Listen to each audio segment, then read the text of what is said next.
السلام علیکم ورحمۃ اللہ تعالی وبرکاتہ۔ جامع رضویہ منظر اسلام کے آن لائن سبق میں آپ کا خیر مقدم ہے۔ پیارے بچوں، آج آپ سے سبق شروع کرنے سے پہلے ایک درخواست، اپیل یہ ہے کہ آپ ہمارے چینل کو سبسکرائب ضرور کریں تاکہ 1000 سبسکرائبرز ہو جائیں، اور اپنے ساتھیوں سے جن سے ملیں ان کے موبائل میں بھی ہمارا چینل کھول کر سبسکرائب ضرور کر دیں تاکہ 1000 سبسکرائبر سے ہو جائیں، جس کی وجہ سے ہمارا چینل جاری رہ سکے۔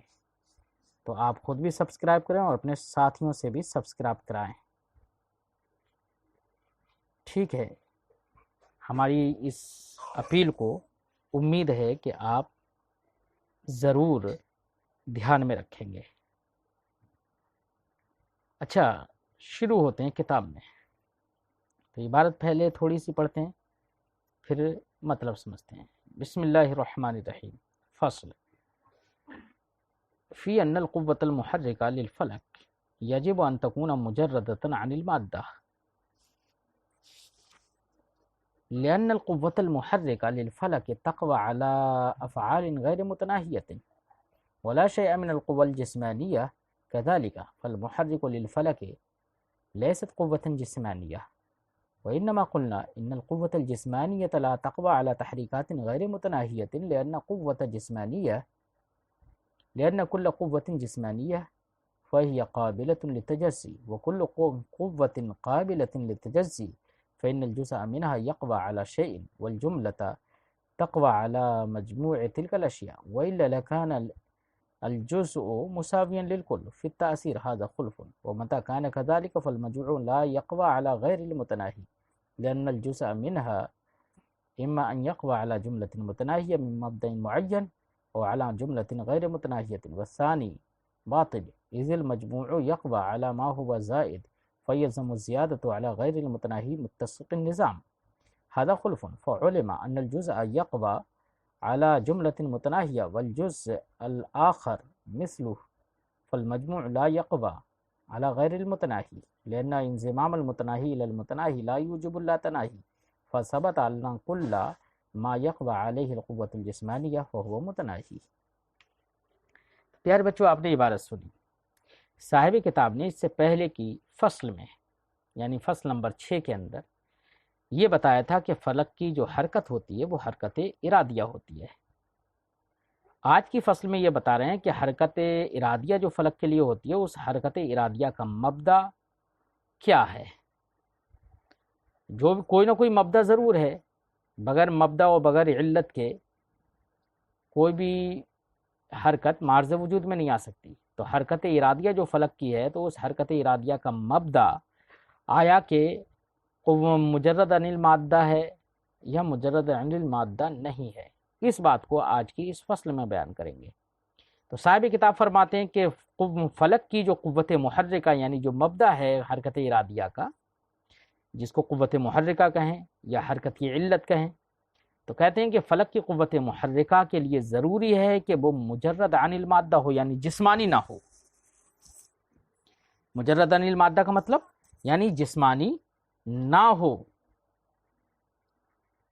تو مجرد عن المادہ ہونا واجب ہے، ضروری ہے فلک کی قوت محرکہ کے لیے، یعنی مبدأ ارادہ حرکت ارادیہ کی مبدا اور اس کی علت کے لیے ضروری ہے کہ وہ مجرد عن المادہ ہو۔ کیوں؟ دلیل کیا ہے اس کی مجرد عن المادہ ہونے کی؟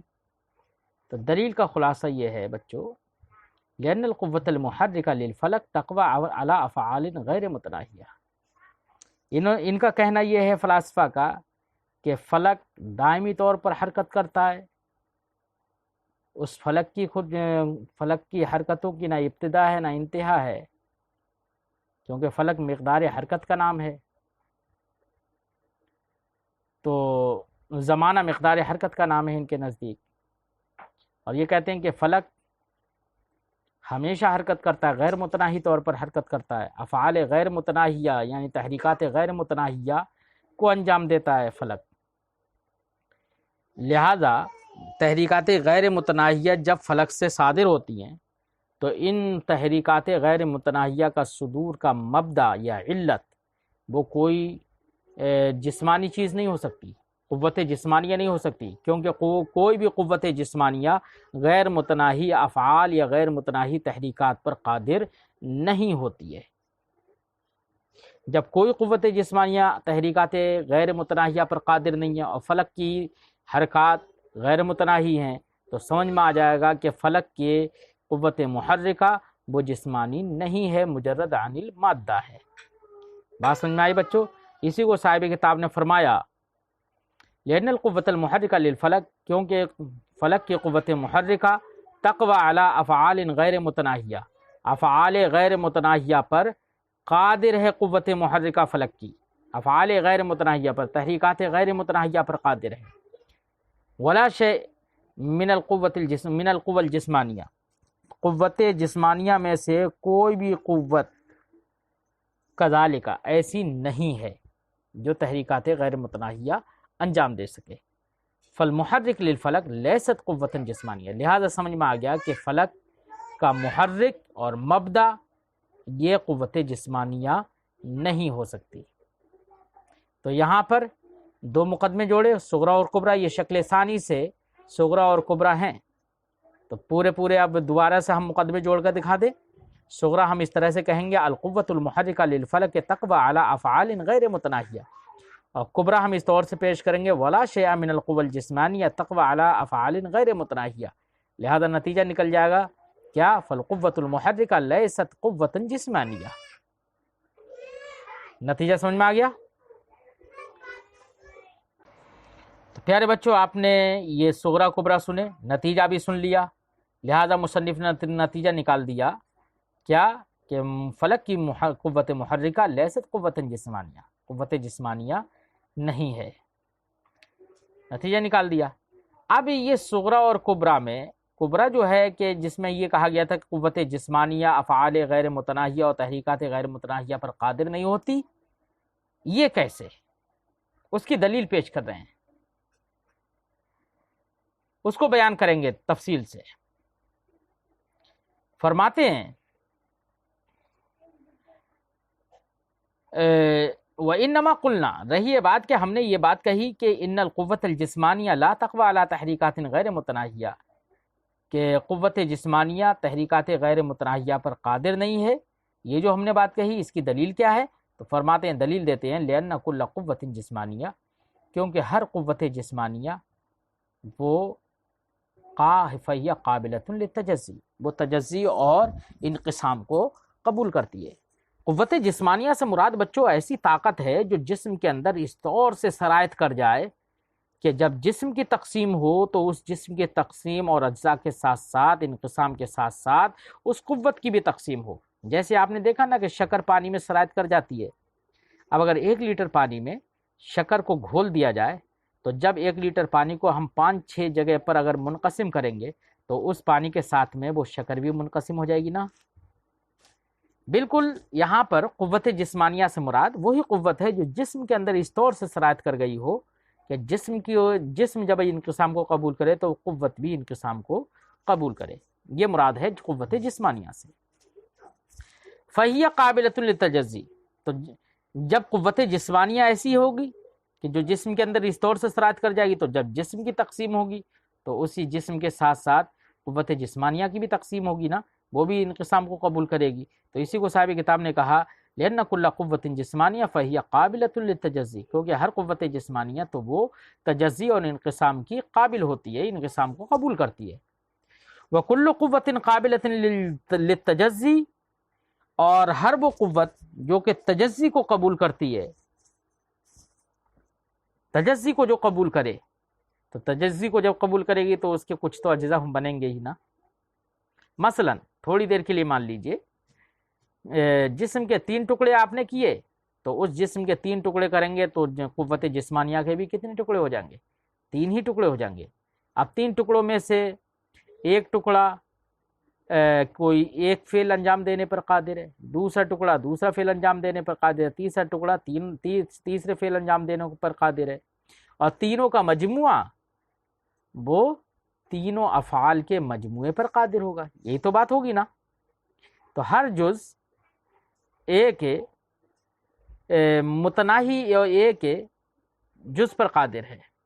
ایسا نہیں ہو سکتا کہ تینوں اجزاء کا مجموعہ جتنے افعال پر قادر ہے اتنی افعال پر اسی مجموع پر ہر جز بھی قادر ہو، ایسا نہیں ہو سکتا، ورنہ تو جز کا کل کے مساوی ہونا لازم آ جائے گا، اور کل جز کا کل کے مساوی ہونا یہ باطل ہے تاثیر میں، تو جز کل کے برابر نہیں ہو سکتا تاثیر میں، اور یہاں پر وہی لازم آئے گا، اس لیے یہ ماننا پڑے گا کہ جز کم پر قادر ہے اور دو جز اس سے زیادہ پر قادر، اور تینوں جزوں کا مجموعہ اس سے زیادہ پر قادر۔ بات سمجھائی؟ اور یاد رہے کہ یہ جز ایک امر پر قادر ہوا تھا نا، بالفرض تھوڑی دیر کے لیے مان لیجئے ایک امر پر قادر ہوا، دو جز دو امروں پر قادر ہوئے، اور تین جز تینوں جزوں کا مجموعہ تینوں امروں کے مجموعے پر قادر ہوگا۔ تو یہ مجموع جو ہے تینوں جزوں کا مجموعہ کیا غیر متناہی پر قادر ہو جائے گا؟ نہیں، غیر متناہی پر قادر نہیں ہو سکتا، کیونکہ جب ایک جز الگ الگ متناہی پر قادر ہیں تو ان کا مجموعہ غیر متناہی پر قادر کیسے ہو سکتا ہے؟ متناہی کا انضمام متناہی کے ساتھ اگر ہو جائے تو متناہی کو ہی تو واجب کرے گا، غیر متناہی کو تھوڑی ثابت کر دے گا۔ تو اس سے سمجھ میں آیا کہ اگر قوت جسمانیہ مانی جائے تو وہ قوت جسمانیہ کے سارے اجزاء کا مجموعہ متناہی افعال اور تحریکات ہی پر قادر ہوگا، غیر متناہی افعال اور تحریکات پر قادر نہیں ہو سکتا۔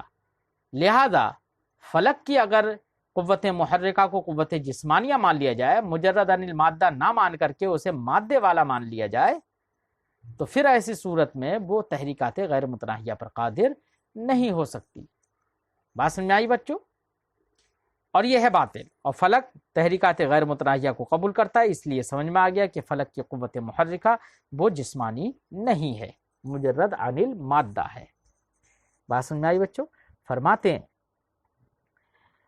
فَهِيَ قَابِلَةٌ لِلتَّجَزِّي، ہر قوت جسمانیہ قابل تجزی ہوتی ہے، اور ہر قابل تجزی ہر وہ قوت جو تجزی کو قبول کرے تو اس کے چند اجزاء ہوں گے۔ فَإِنَّ الْجُزْءَ مِنْهَا يَقْوَى عَلَى شَيْءٍ، تو اس کے اجزاء میں سے کوئی ایک جز کسی ایک شے پر قادر ہوگا۔ وَالْجُمْلَةُ تَقْوَى عَلَى مَجْمُوعِ تِلْكَ الْأَشْيَاء، اور ان اجزاء کا مجموعہ سب کا سب یہ بہت ساری اشیاء کے مجموعہ پر قادر ہوگا۔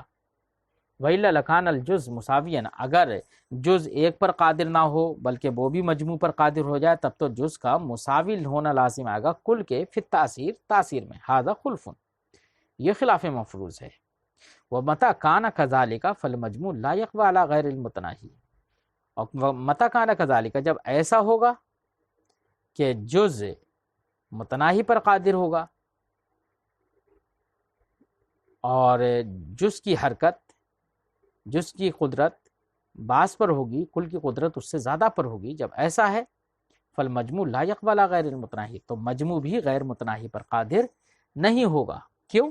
اس کی وجہ لأن الجزء منها، کیونکہ ان اجزاء میں سے کوئی ایک جز یا تو آپ مانیں گے کہ وہ سلسلہ متناہیہ پر قادر ہوگا علی جملۃ متناہیہ، یا تو اما ان یقوی، یا تو وہ قادر ہوگا علی جملۃ متناہیہ من مبدأ معین، کسی مبدأ معین سے نکلنے والے سلسلہ متناہی پر ایک جز قادر ہوگا، اور علی جملۃ غیر متناہیہ، یا کسی مبدأ معین سے نکلنے والے سلسلہ غیر متناہیہ پر وہ جز قادر ہوگا۔ تو فرماتے ہیں وثانی باطل، سلسلہ غیر متناہیہ پر قادر ہو جائے ایک جز، یہ تو باطل ہے۔ کیوں؟ اذ المجموع یقوی علی ما هو زائد، کیونکہ اگر ایک سلسلہ ایک جز سلسلہ غیر متناہیہ پر اگر قادر ہو جائے تو ان اجزاء کا مجموعہ تو اس سلسلہ غیر متناہیہ سے جو زائد ہوگا اس پر قادر ہو جائے گا نا، کیونکہ ورنہ تو اگر وہ اس سے زائد پر قادر نہ ہو تو جز اور کل کا مساوی ہونا لازم آگا، جیسے اس سے پہلے بیان کر دیا۔ اذ المجموع یقوی علی ما هو زائد، تب تو مجموع وہ اس سلسلہ غیر متناہیہ کے زائد پر قادر ہوگا۔ فیلزم الزیادۃ علی غیر المتناہی متسق النظام، تو اب یہاں پر زیادتی لازم آ جائے گی ایسے غیر متناہی پر جو غیر متناہی متسق النظام ہے، جو مبدأ واحد سے نکل رہا ہے، جو مبدأ واحد سے سلسلہ غیر متناہی نکل رہا ہے، اس سلسلہ غیر متناہی پر زیادتی لازم آ جائے گی کیونکہ مجموع اس سے زائد پر قادر ہو رہا ہے۔ ھذا خلف، یہ خلاف مفروض ہے کہ مبدأ معین سے سلسلہ غیر متناہی نکلے تو اس پر زیادتی ہو جائے، یہ خلاف مفروض ہے، یہ باطل ہے۔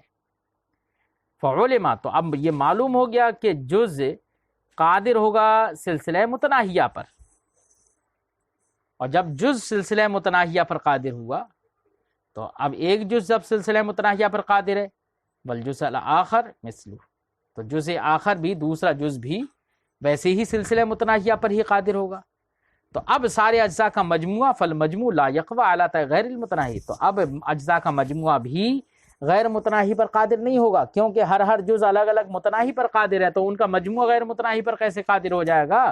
لأن انضمام المتناہی للمتناہی لا یوجب اللاتناہی، کیونکہ ایک متناہی کا انضمام دوسرے متناہی کے ساتھ اگر ہو جائے تو یہ لا تناہی یعنی غیر متناہی ہونے کو واجب نہیں کرے گا۔ بات سمجھ آئی بچوں؟ تو ہر جز جب متناہی پر قادر ہے تو ان اجزاء کا مجموعہ بھی غیر متناہی پر قادر نہیں ہوگا بلکہ متناہی پر ہی قادر ہوگا۔ فثبت، تو ثابت ہو گیا، ان کل ما یقوی علیہ القوۃ الجسمانیہ، کہ وہ تمام تحریکات کہ جن پر قوت جسمانیہ قادر ہے، فہو متناہی، وہ کیا ہے؟ متناہی ہے۔ تو قوت جسمانیہ سے افعال غیر متناہیہ کا صدور نہیں ہو سکتا، قوت جسمانیہ افعال غیر متناہیہ پر قادر نہیں ہو سکتی، یہ بات صاف سمجھ میں آ گئی۔ اور جبکہ فلک کی قوت، فلک کی حرکتیں وہ حرکات غیر متناہیہ ہیں، تحریکات غیر متناہیہ ہیں، تو اب اس سے سمجھ میں آ گیا کہ فلک کی قوت محرکہ وہ جسمانیہ نہیں ہوگی، وہ مجرد عن المادہ ہوگی، ورنہ اگر وہ جسمانیہ ہو جائے تب تو خرابی لازم آئے گی کہ وہ تحریکات غیر متناہیہ پر قادر ہی نہ ہو سکے، جیسے کہ ہم نے اس کو دلیل سے بیان کر دیا۔ تو پیارے بچوں، اس بات کا ثبوت کر دیا انہوں نے کہ فلک کی تحریکات غیر متناہیہ ہیں، تو اس کا مبدأ محرک، مبدأ اور قوت محرکہ قوت جسمانیہ نہیں ہو سکتی، بلکہ قوت غیر جسمانیہ ہوگی، قوت مجرد عن المادہ ہوگی، تبھی وہ تحریکات غیر متناہیہ پر قادر ہو سکتی ہے، ورنہ تو تحریکات غیر متناہیہ فلک کی نہیں ہو سکتی۔ اعلی حضرت علیہ رحمت و رضوان نے الکلمۃ الملہمہ میں اس کا رد فرما دیا کہ قوت محرکہ فلک کی وہ قوت غیر جسمانیہ ہے، اس کا رد فرما دیا، مجرد عن المادہ ہے، اس کا رد فرما دیا۔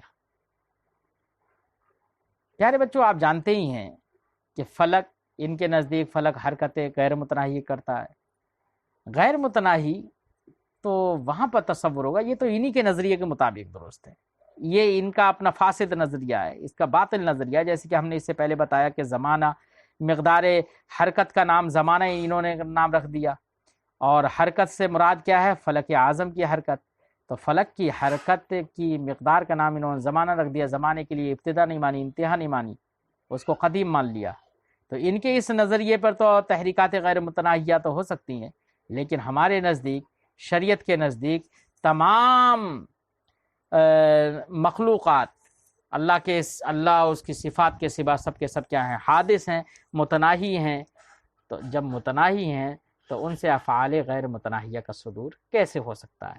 اس لیے ان کا یہ نظریہ عذر شرع باطل ہے، شریعت سے متصادم ہے۔ بہرحال اعلیٰ حضرت علیہ رحمت و رضوان نے اس کی تردید کر دی ہے، سخت تردید کی ہے۔ آپ الکلمۃ الملہمہ میں مقام نمبر 24 کو پڑھیں، اس میں یہی خلاصہ جو ہم نے آپ کے سامنے رکھا، یہی بات اس میں آپ کو مل جائے گی۔